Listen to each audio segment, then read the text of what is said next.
Welcome to the Learning Pines YouTube. We hope this video helps. In this video, I will explain how to make oatmeal roti.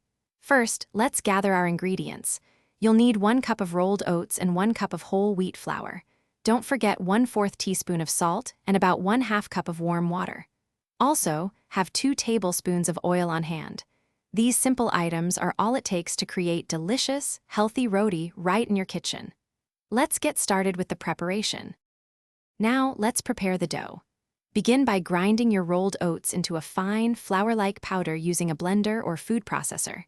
Next, in a large mixing bowl, combine this oat flour with the whole wheat flour and the salt.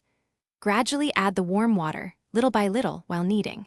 Incorporate 1 tablespoon of oil as you go until you achieve a soft, pliable dough. Cover it and let it rest for 15 minutes. With your dough rested, it's time to roll out the rotis. Divide the dough into 6 equal-sized portions. Take 1 portion and gently flatten it. Lightly flour your work surface and your rolling pin to prevent sticking.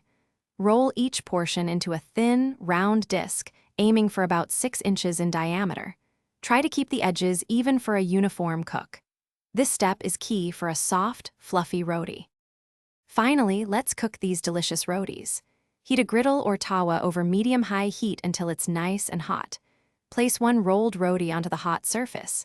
Cook for about 30 seconds on each side, or until you see small bubbles forming. Then, brush with the remaining 1 tablespoon of oil and continue cooking, flipping occasionally, until both sides are golden brown and cooked through. Serve them hot and enjoy. Thanks for watching. Consider subscribing if we helped you.